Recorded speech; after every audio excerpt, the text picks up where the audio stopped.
부처님께서 제자들과 함께 저녁 햇살이 물든 강가를 걷고 계셨습니다. 바람은 부드럽게 불어오고 나무들은 잎을 살랑이며 하루를 마무리하고 있었습니다.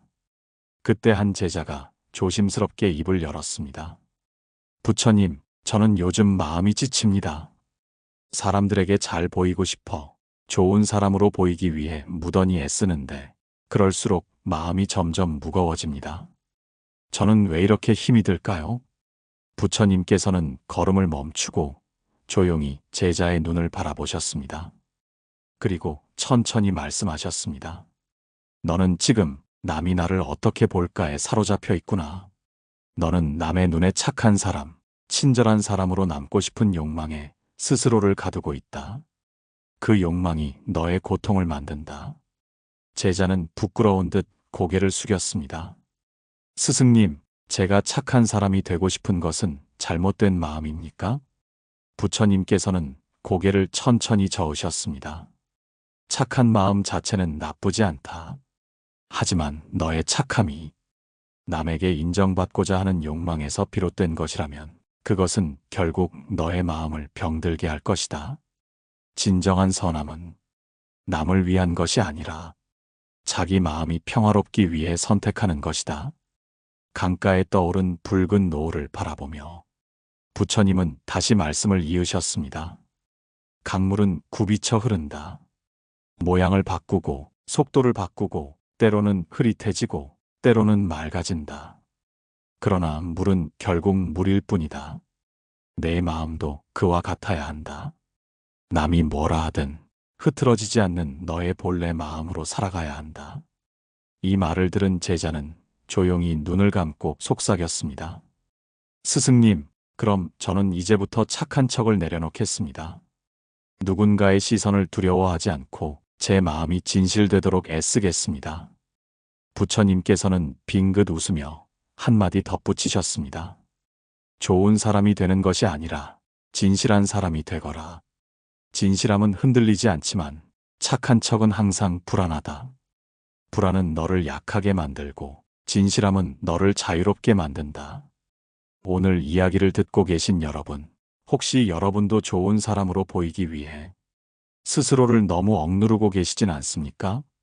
때로는 착한 척이라는 가면이 우리의 마음을 가장 먼저 상처 입히는 법입니다. 오늘 이 방송이 여러분 마음에 가면 하나를 벗기는 작은 바람이 되었기를 바랍니다. 계속해서 이어지는 이야기 속에서 우리는 진짜 나에 조금씩 가까워질 수 있을 것입니다. 다음 이야기에서는 그 가면을 내려놓은 뒤 어떻게 살아가야 하는지를 함께 나눠보겠습니다. 다음 날 새벽 부처님께서는 수행 중이던 제자들을 불러 모으셨습니다. 어제 착한 척에 대해 질문을 던졌던 제자도 그 자리에 있었습니다. 부처님께서는 주변을 둘러보며 조용히 입을 여셨습니다. 너희들은 왜 사람들에게 인정받고 싶어 하는가? 왜 누군가의 시선과 평가에 마음이 흔들리는가? 제자 중 한 명이 조심스레 대답했습니다. 스승님, 사람들은 칭찬을 들으면 마음이 따뜻해지고 비난을 들으면 마음이 시립니다. 그래서 가능한 칭찬을 받고 미움받지 않기 위해 애쓰게 되는 것 같습니다. 부처님께서는 고개를 끄덕이셨습니다. 그리고 제자들에게 다음과 같은 이야기를 들려주셨습니다. 한때 한 마을에 아나타라는 사람이 살고 있었습니다. 그는 모든 사람에게 칭찬받고 싶어 했습니다. 남들이 좋아하는 말만 하고 웃고 싶지 않아도 웃고 싫은 일도 억지로 받아들였습니다. 그의 노력 덕분에 사람들은 그를 착한 사람이라 불렀습니다. 하지만 정작 그의 마음속은 늘 허전하고 때로는 억울했고 어떤 날은 눈물로 잠들었습니다. 어느 날 아나타는 마을의 노스님을 찾아가 이렇게 말했습니다.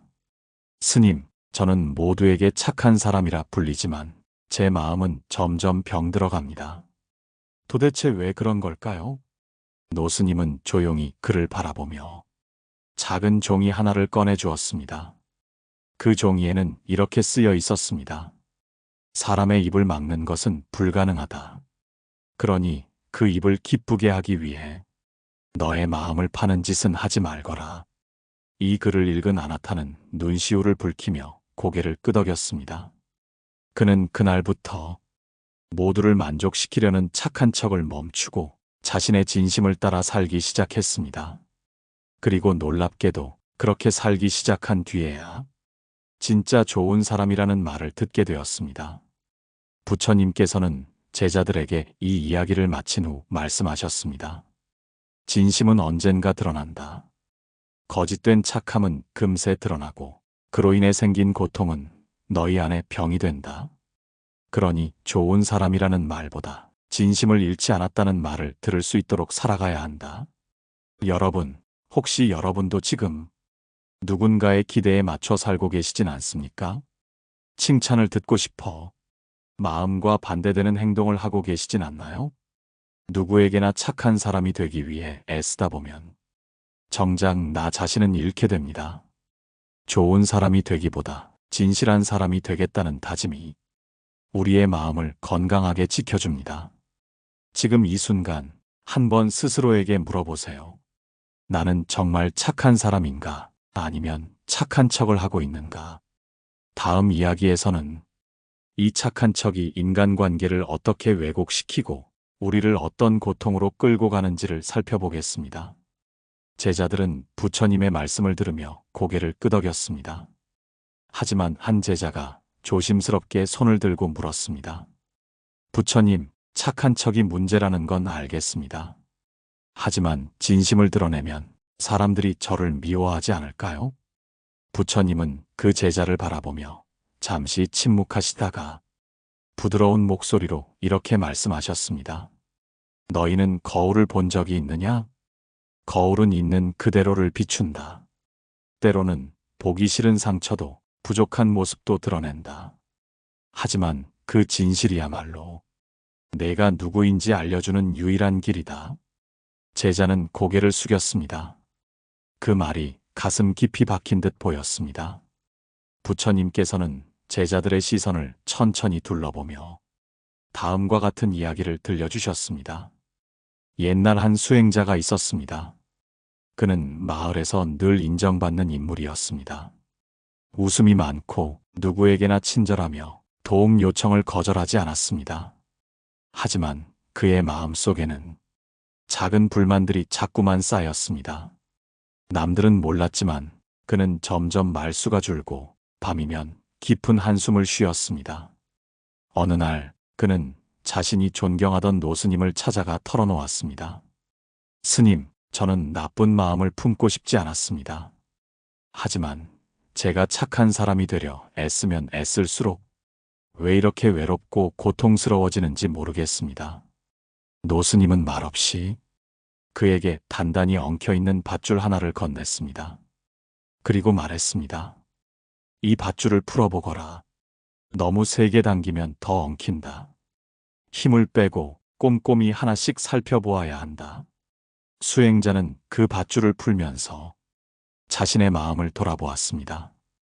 그는 자신이 좋은 사람으로 보이고 싶은 욕망에 매여 있었고 그 욕망이 다른 이들의 기대라는 밧줄을 더 세게 당기게 했다는 것을 깨달았습니다. 마침내 밧줄을 다 풀었을 때 그는 노스님께 말했습니다. 이 밧줄이 제 마음 같았습니다. 남들이 날 좋아했으면 하는 마음이 내 고통을 스스로 엉키게 만들었습니다. 노스님은 조용히 고개를 끄덕이며 대답했습니다. 진짜 수행은 사람의 기대를 맞추는 것이 아니라 자기 마음을 들여다보는 것이다. 부처님께서도 제자들에게 말씀하셨습니다. 진정한 선은 타인의 인정을 얻기 위한 것이 아니라 자기 마음의 평화를 위한 것이다. 착한 척은 외면을 꾸미는 것이고 진심은 내면을 단단하게 만드는 것이다. 여러분, 혹시 마음속에 누군가에게 잘 보이려다 망가진 적은 없으셨나요? 착한 사람이 되는 것보다 평온한 사람이 되는 것이 더 어렵고 또 더 중요합니다. 우리는 모두 누군가의 기대 속에 살고 있지만 그 기대에 맞추느라 자신을 놓치는 삶이 되어선 안 됩니다. 다음 이야기에서는 착한 척이 가져오는 인간관계의 부작용, 특히 나 자신을 잃는 과정을 부처님의 비유를 통해 더 깊이 들여다보겠습니다. 제자들은 부처님의 말씀을 들으며 각자 마음속 무언가를 떠올리고 있었습니다. 그때 또 다른 제자가 조용히 물었습니다. 부처님, 착한 척을 하지 않고 진심으로 대하면 다른 사람들이 저를 멀리하지 않을까요? 부처님은 빙그레 웃으시며 말씀을 이어가셨습니다. 사람은 너의 진심을 알아보는 이와 너의 가면을 좋아하는 이 둘로 나뉜다. 진심을 이해하는 사람은 내 옆에 남고 가면을 좋아하던 사람은 떠날 것이다. 그 둘을 분별하는 것이 마음 공부의 시작이다. 그리고 부처님은 제자들에게 아주 오래전 있었던 한 마을의 이야기를 들려주셨습니다. 그 마을에는 항상 웃는 얼굴을 지닌 여인이 있었습니다. 이 여인은 시장에서도 절에서도 집안에서도 모두에게 친절했고 단 한 번도 목소리를 높인 적이 없었습니다. 사람들은 그녀를 부처님 같은 사람이라 불렀습니다. 하지만 그녀의 웃음 뒤에는 참지 못한 말, 억눌린 감정, 상처 입은 마음들이 가득 숨겨져 있었습니다. 하루는 그녀의 남편이 이웃집 사람들과 심하게 다툰 뒤 우리 집 식구들은 기가 죽어서 아무 말도 못한다고 큰 소리로 내뱉었습니다. 그 말에 그녀는 조용히 미소를 짓고 돌아섰지만 그날 밤 홀로 우는 모습을 어린 딸이 보게 되었습니다. 딸은 어머니에게 물었습니다. 엄마, 왜 울어? 그녀는 대답했습니다. 엄마는 착한 사람이 되고 싶었단다. 그런데 엄마는 자신에게는 한 번도 착한 적이 없었구나. 그 말은 딸의 마음에 깊이 새겨졌고 그 후 그녀는 삶의 방향을 조금씩 바꾸기 시작했습니다. 예전처럼 다정하고 배려 깊었지만 이제는 스스로의 감정도 중요하게 여기며 안 되는 건 안 된다고 말할 수 있는 사람이 되었습니다. 그리고 얼마 지나지 않아 그녀는 마을 사람들에게 새로운 평판을 듣게 됩니다. 예전보다 더 사람 같다. 이제야 진짜 얼굴을 보는 것 같다. 부처님께서는 말씀하셨습니다. 착한 사람인 척하는 이는 모든 사람에게 인정받을 수 있으나 정작 자기 자신에게는 인정받지 못한다. 진실한 사람은 때로는 거절하고 때로는 울기도 하며 자신의 고통을 솔직하게 드러내기도 한다. 그 모습이 바로 수행자의 걸음이다. 여러분은 어떠신가요? 혹시 누군가의 기대에 부응하느라 정작 자기 마음은 외면한 적 없으셨나요? 착한 사람이 되는 것이 내 마음을 지우는 일이 되어서는 안 됩니다. 진정한 평화는 남의 평가가 아니라 자기 마음의 편안함에서 비롯됩니다. 다음 이야기에서는 왜 불교에서는 진실함을 수행의 본질로 보는지, 그리고 그 진실함이 인간관계를 어떻게 바꾸는지 깊이 있는 예시로 이어가겠습니다.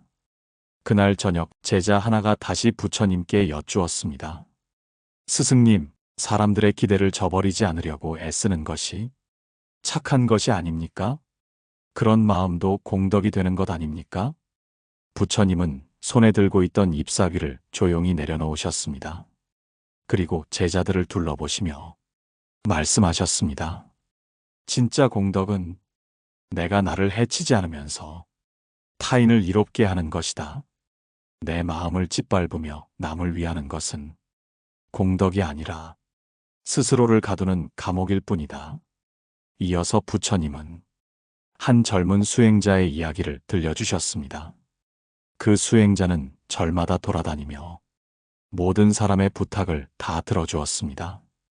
빨래해달라는 청에, 물 길어다 달라는 부탁에 누군가 다퉜다 하면 중간에서 달래느라 정작 자기 수행은 뒷전이었습니다.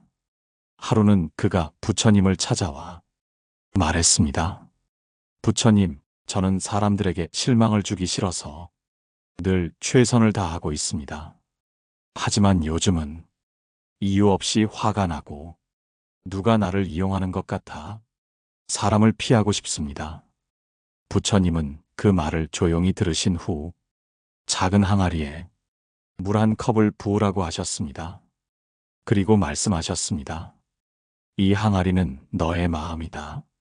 누구든 부탁할 때마다 물을 조금씩 붓게 된다. 남의 기대를 거절하지 못하면 이 항아리는 곧 넘치고 말 것이다. 마음도 이와 같다. 스스로를 돌아보지 않고 남만 채우면 언젠가는 넘치고 무너지게 된다. 부처님은 그에게 이어서 질문하셨습니다. 진짜 자비는 무엇이라 생각하느냐? 수행자는 말했습니다. 남을 위해 희생하는 것 아닙니까? 부처님은 고개를 저으시며 말씀하셨습니다. 진짜 자비는 스스로를 사랑하고 그 사랑으로 남을 품는 것이다. 자신조차 돌보지 않으면서 남을 위한답시고 모든 것을 내어주는 것은 자비가 아니라 욕망일 뿐이다. 그 말에 제자들은 깊은 침묵에 잠겼습니다. 이 방송을 듣고 계신 여러분, 혹시 지금 누구의 기대를 저버릴까봐 진짜 하고 싶은 말도 못하고 계시진 않나요? 착한 사람이라는 말 뒤에 당신의 고통이 숨어 있다면 그건 수행이 아니라 스스로를 괴롭히는 일일 수 있습니다. 불교에서는 자등명, 법등명이라는 말을 남깁니다. 자신을 등불로 삼고 진리를 등불로 삼으라는 뜻입니다. 남의 평가가 아닌 자기 마음이 밝아야 그 빛이 주변을 비출 수 있습니다. 마지막 이야기에서는 이제 그 착한 척에서 어떻게 내려와 참 나로 살아가는 수행의 실천을 함께 나누어 보겠습니다.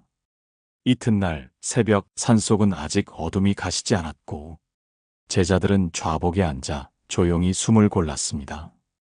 그중 한 제자가 조심스럽게 입을 열었습니다. 부처님, 저는 착한 사람이 되고 싶습니다. 누군가 아프다 하면 그 마음을 어루만져 주고 싶고 누군가 힘들다 하면 내 몫을 나누어 주고 싶습니다. 하지만 그렇게 살다 보니 어느 순간 저 자신이 없어졌다는 걸 느꼈습니다. 그럴 땐 도대체 어떻게 살아야 할지 모르겠습니다. 부처님은 그의 말이 끝나기를 기다리신 후 이렇게 말씀하셨습니다. 너는 착한 사람이 되고 싶은 것이 아니다. 좋은 사람이라는 평판을 잃고 싶지 않은 것이다. 착하게 살아야 한다는 생각이 너를 억누르고 있다면 그것은 수행이 아니라 집착이다. 그리고 부처님은 두 손을 들어 가볍게 마주대시며 말하셨습니다. 진짜 자비는 나를 다 쓰고 나서 버려지는 것이 아니라 나를 살피고 남에게 넘칠 때 조용히 흘러가는 것이다. 그 흘러감은 자연스럽고 부드럽고 절대 스스로를 해치지 않는다. 당신의 일상에도 이런 순간들이 있을 것입니다.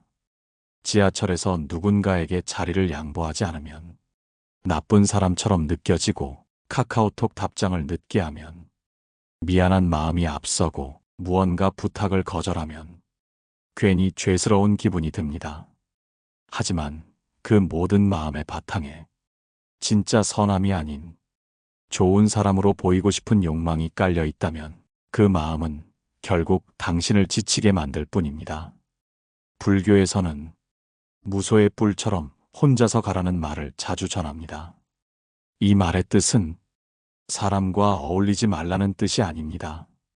타인의 시선과 욕망에 흔들리지 않고 자기 마음의 길을 묵묵히 걸으라는 의미입니다. 이제 질문드립니다. 당신은 진짜 어떤 사람이고 싶으신가요? 좋은 사람이라는 평가를 얻는 사람이 아니라 자기 삶에 떳떳한 사람, 스스로를 소중히 여기는 사람이고 싶지 않으신가요? 오늘 방송을 들으며 하나의 마음이라도 내려놓으셨다면 당신은 이미 수행의 길 위에 서 계신 것입니다. 방송을 마치며 한마디만 기억해 주십시오. 착한 척하지 마십시오. 좋은 사람으로 보이기보다는 진짜 나로 살아가십시오. 그 길이 때로 외롭고 느리더라도 마음은 훨씬 편안해질 것입니다. 지금까지 함께 해주셔서 감사합니다. 오늘 방송이 마음에 닿으셨다면 댓글로 나누고 싶은 이야기들 편하게 적어주시고 좋아요와 구독으로 이 여정에 함께 해주세요. 무소의 뿔처럼 오늘도 자기 길을 걸어가시는 당신께 따뜻한 마음을 전합니다. 고요한 울림이었습니다.